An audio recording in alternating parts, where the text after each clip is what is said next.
Greetings, I'm Susan Allen. I'm just back from Paris, and thanks to the Icelandic volcano that went from ash to lava, I'm able to enter Paula Deen's Real Women of Philadelphia contest for desserts. Now I have this real dilemma. I'm a grandmother, but my children don't live around the corner. They live in Northern and Southern California, and often for holidays or special food events, I believe in trying to send food, or special events, I like to send food as gifts or to commemorate the event. For Halloween, I sent cupcakes with icing. Of course, that didn't go so well through the mail. The icing was all over the box. Then I thought I'd try to do something more simple, which was a blueberry muffin for Valentine's Day, but somehow that didn't quite make it feel special. So when my granddaughter Daphne's birthday came up, I asked her what her favorite fruit was, and she said strawberries. And she likes chocolate just like her mom. So I decided to come up with Daphne's strawberry cookies. This is a great cookie recipe that's reminiscent of strawberry shortcake, but it's something that's portable that you can take either on a picnic or even mail.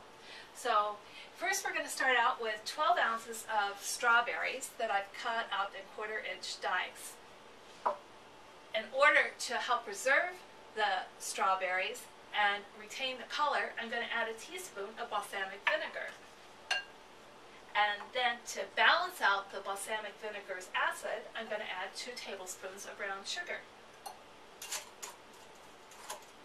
And I'm going to mix this all up and leave it sitting on the side.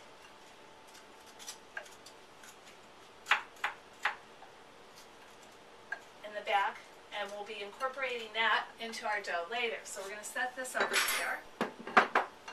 And next I'm going to be making my dough. I'm going to add to a food processor.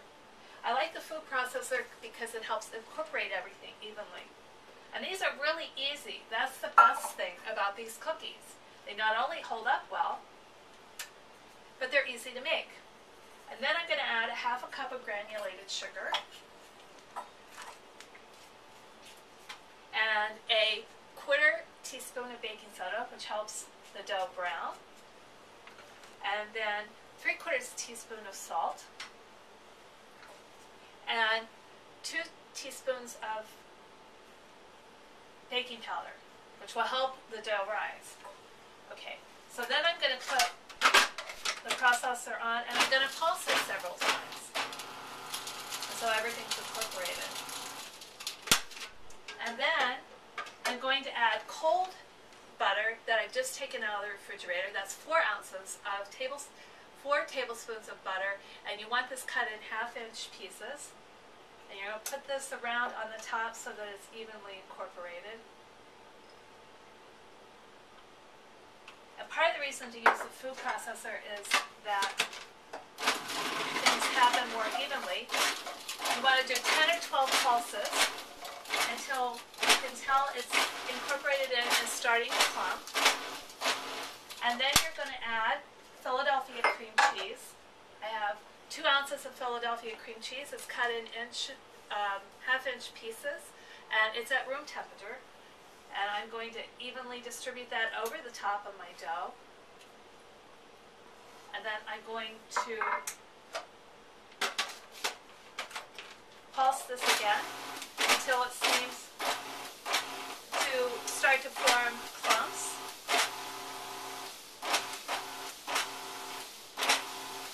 And it's starting to stick to the edges of the processor. And now we're going to add this to a bowl.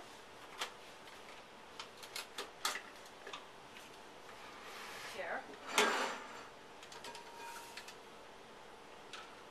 And I'm going to add to this half a cup of half and half, but first thing I'm going to put a whole egg into the half and half and mix that up so that it'll equally incorporate into the dough. And then you could use a spoon, but I like to use my fingers and get the dough so that, as you can see, it's starting to come together.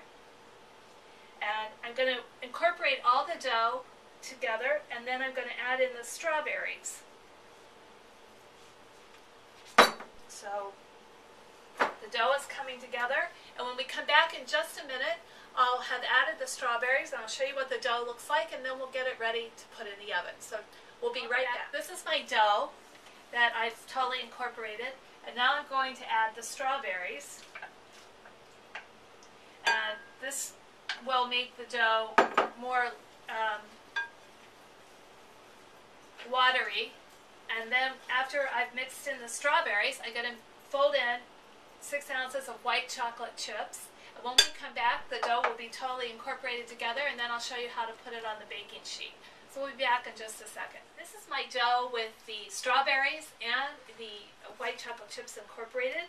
You'll notice it's a lot more wet. There's a lot of liquid when you add the strawberries, so it makes it a lot more fluid and more cookie dough-like than it was before we added the strawberries. Now I'm going to use my dough scoop to portion out the cookies. That makes things cook a lot more evenly. I've already got most of my half sheet done here. You want to line your half sheet with parchment.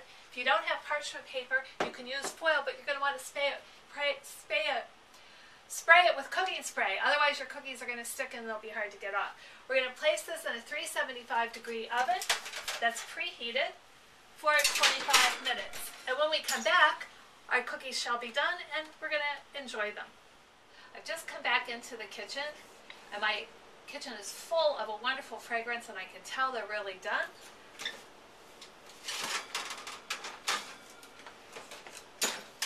They smell absolutely marvelous, and I know Daphne is going to love these cookies. We're going to let these sit here for a couple minutes so they set, and then we're going to take them off and put them on a rack to cool. And you will be happy that you used parchment, because otherwise they will stick and it'll be hard to get them off. And now when we come back, I'll plate them and we'll be giving our cookies a try. But first we're going to let them cool for about 10 minutes. Daphne's strawberry cookies are done. They look marvelous and they smell great. They're ready to be shipped or taken on a picnic or even on a flight.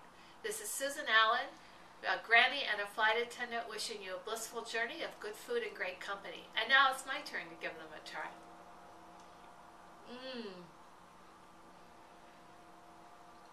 These are delicious.